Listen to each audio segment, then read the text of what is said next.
उसमें हाउसिंग के लिए एक नया स्कीम आ रहा है, मिडिल क्लास हाउसिंग के लिए। दूसरा ये सोलर रूफटॉप स्कीम, इसमें मिडिल क्लास ही इसमें टारगेट है कि आप अपने घर में रूफटॉप पे सोलर लगा सकते हैं। उसके लिए एक सब्सिडी और सॉफ्ट लोन दोनों मिल जाएंगे।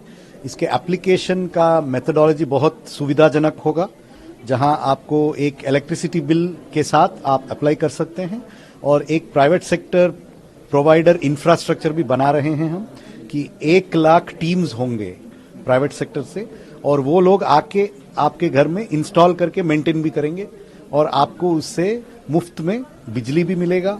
अगर आपके जरूरत से ज्यादा आपका उत्पादन है तो आप उसको बेच भी सकते हैं। तो ये भी मिडिल क्लास के लिए एक अच्छा ये है। और ये भी जिक्र किया गया है बजट में कि जो IITs, IISCs, medical colleges, AIIMS, इसमें जो इन्वेस्टमेंट सरकार कर रहा है वो और भी बढ़ेगा। तो इससे ट्रेनिंग, स्किलिंग और अपॉर्चुनिटीज बहुत बढ़ेंगे। तो इसमें मिडिल क्लास के बहुत सारे चीजें हैं। और ये भी कहूंगा कि सरकार की जो ये फिस्कल अप्रोच है, फिस्कल प्रूडेंस, लोग कभी कभी समझते हैं कि ये इकोनॉमिस्ट के लिए एक बात है, नहीं। इन्फ्लेशन को कंट्रोल करना भी एक बहुत इंपॉर्टेंट अहम बात है मिडिल क्लास के लिए भी, और सरकार की ये प्रूडेंट पॉलिसी से इन्फ्लेशन में भी कंट्रोल होगा। नहीं, ये जो 50% का फिगर है, ये महंगाई को हटा के जो रियल इंक्रीमेंट है उसको उन्होंने बताया स्पीच में। इसको अगर हम इन्फ्लेशन के साथ देखें तो 50 नहीं, वो 100 से ज्यादा होगा। तो सर ये जो 50% वाला आंकड़ा है, वो एक स्टैटिस्टिकल मेथोडोलॉजी है कि अगर आपका 100 रुपया है और वो 200 रुपया हो गया, लेकिन महंगाई 50% का है, तो हम 50 उसमें कम करके बताते हैं कि 50% का इंक्रीज हुआ।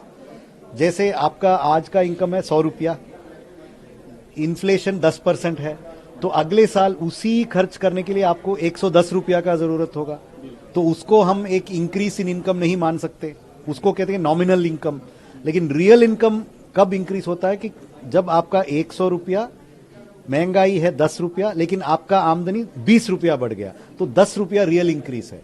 तो जो मंत्री जी ने कहा वो रियल इंक्रीज है 50%। और सर एक आखिरी सवाल आ रहा है, वो जो है कहाँ कहाँ पे खर्च, उसका खर्च हर ट्रेडिशनल कैपिटल क्षेत्र में होगा, जैसे रेलवेज, हाईवेज, टेलीकम्युनिकेशंस, डिफेंस, ये सबसे बड़े सेक्टर्स ये 4 हैं।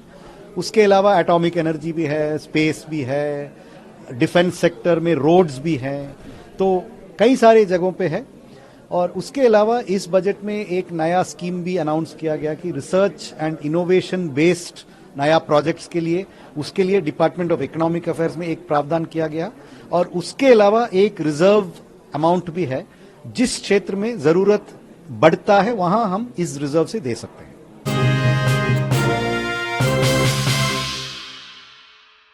From breaking news, detailed analysis, in-depth interviews and explainers, follow the Times of India. Subscribe to our YouTube channel. Don't forget to like our videos and hit the bell icon to stay updated with the latest.